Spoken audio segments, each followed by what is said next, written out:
Shalom, today is December 26th, and it is the 81st day of the war between Israel and Hamas. We hope you had a wonderful Christmas. Today, All Israel News will publish a video that shows a certain angle of the Jewish Christmas that we have here in Israel. Let's take a look at the Hebrew headlines that Israelis are reading today. Yediot Achronot. It reads, Arhav, which is the United States of America, has rejected an Israeli request for Apache helicopters. This is because the overload on the Air Force as a result of the continuous fighting. Also, the commander of the Air Force, of the Israeli Air Force, agreed to recruit pilots that have passed 51 years, and he has asked them to come back to operational activity. Here in the red headline, it reads Chisul, which means assassination, in the outskirts of Damascus in Syria.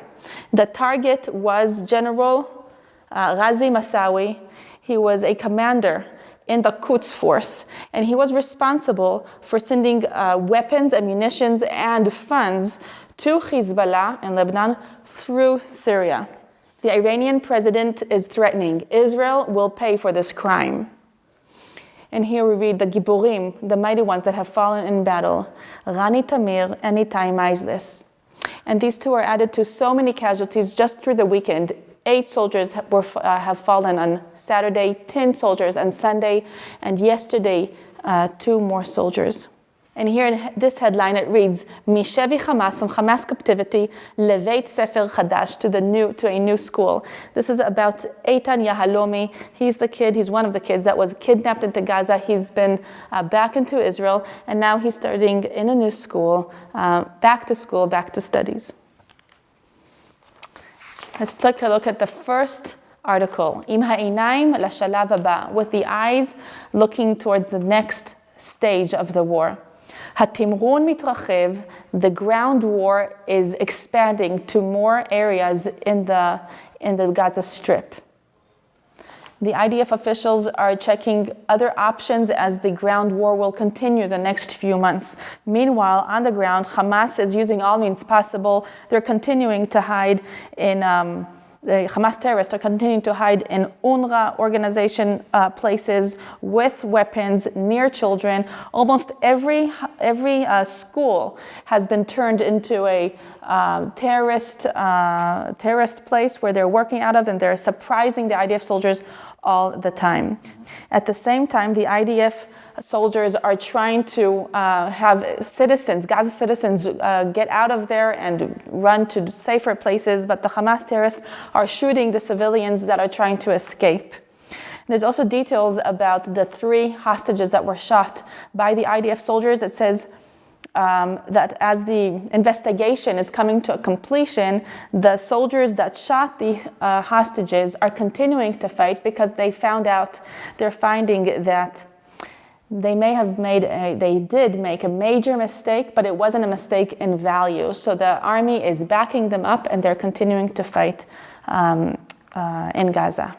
Here on the right, it reads that the negotiation plan for the hostage exchange agreement is lagging. It's not coming into fruition. Hamas and Jihad rejected an offer by Egypt to come to an agreement with Israel about releasing the hostages. The next article is about the reserve soldiers that, as you say in Hebrew, are not finishing the month. That means their expenses are more than their income. Here's one reserve soldier sitting in a government meeting.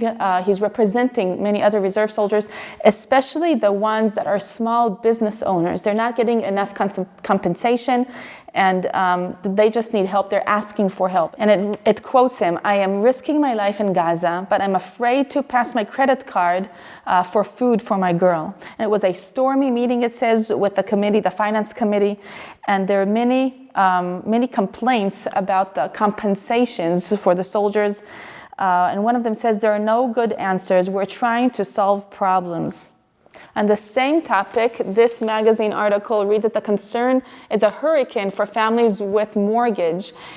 This professional says that she's foreseeing in 2024 more and more families from the middle class families that will not be able to pay the monthly mortgage.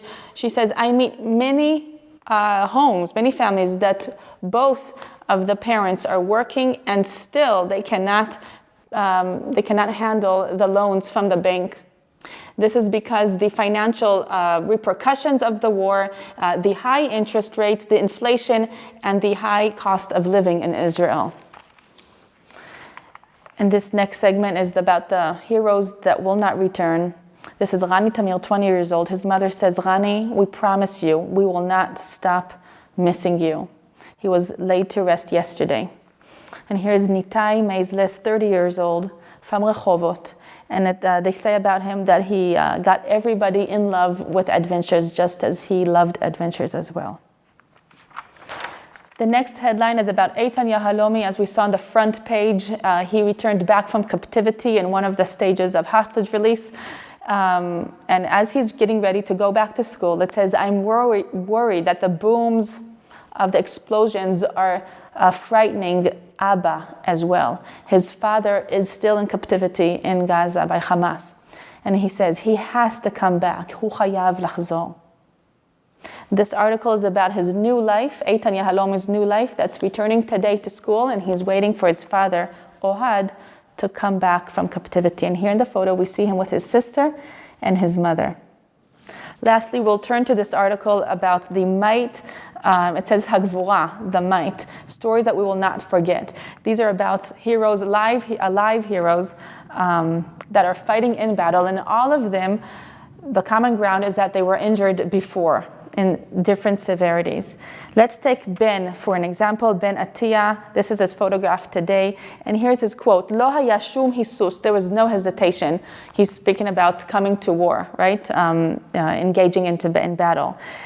And it says in the year 2000, 23 years ago, he was stabbed by a Palestinian terrorist near Ramallah, stabbed in his neck, and he was severely injured. He almost died. But now he's strong and he's ready to fight. He said, I had no hesitation. Of course, I fight and I engage. My father was injured and he engaged afterwards, and my younger brother is also in Gaza. And he says, I'm always ready, or us in the family are always ready to give and to give from ourselves as long as we can. So these are the main headlines in the Hebrew newspapers. For more stories, go to All Israel News, and you can follow us on social media. Follow us on this channel, YouTube channel. Like this video if you liked it, and share these stories with your friends and family out there. This is Rotem Magen for All Israel News.